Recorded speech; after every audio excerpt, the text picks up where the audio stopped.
नमस्कार, मी अश्विन बापट. आपण बघताय 10च्या बातम्या बीपी माझावर. बुलेटिनच्या सुरुवातीला बातमी, या तासामधली या दिवसभरातली मोठी बातमी येते लाल किल्ल्यावर. लाल किल्ल्यावरील भाषणात मोदींनी आज महत्त्वाच्या घोषणा केल्या. पण भाषणातली सर्वात महत्त्वाची घोषणा म्हणजे येत्या दिवाळीला देशवासियांना मिळणारं मोठं गिफ्ट. जीएसटी बाबत मोदींनी मोठी घोषणा केली आहे. येत्या दिवाळीपासून सध्याच्या जीएसटी स्लॅबमध्ये सुधारणा होणार आहे. सध्याच्या 4 जीएसटी स्लॅबपैकी 2 स्लॅब रद्द होऊ शकतात. त्यामुळे जीवनावश्यक वस्तू स्वस्त होण्याची शक्यता वर्तवली जाते. दुसरीकडे तरुणांसाठी मोदींनी विकसित भारत योजनेची घोषणा केली आहे.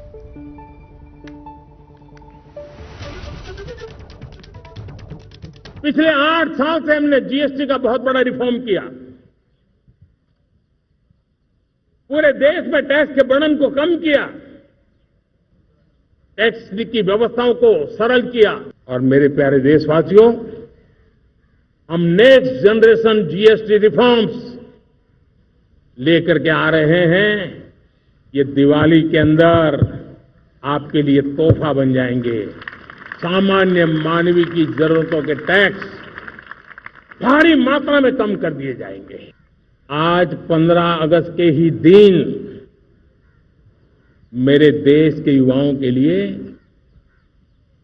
1 लाख करोड़ रुपए की योजना हम चालू कर रहे हैं, लागू कर रहे हैं. आज से प्रधानमंत्री विकसित भारत रोजगार योजना आज ही 15 अगस्त को लागू हो रही है. निजी क्षेत्र में पहली नौकरी पाने वाले नौजवान को, बेटे बेटी को 15,000 रुपया सरकार की तरफ से दिए जाएंगे.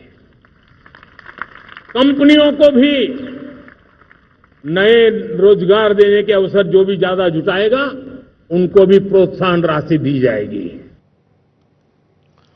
तर सध्या जीएसटीचे दर आणि वस्तूंचं प्रमाण नेमकं कसं आहे ते बघूया.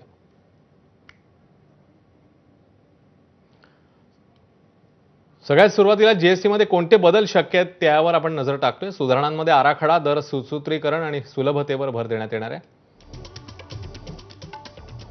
तर 5% ते 28% अशा जीएसटीच्या 4 स्लॅब ऐवजी आता 2च स्लॅब असणार आहे.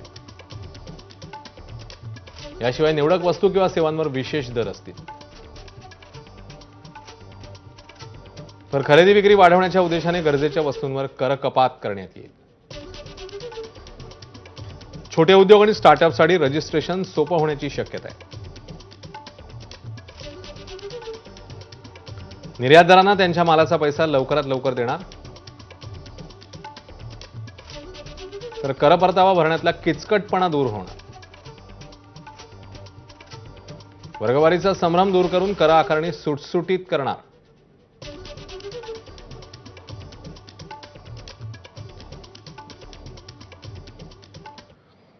तर भारतावर टॅरिफ बॉम्ब टाकणार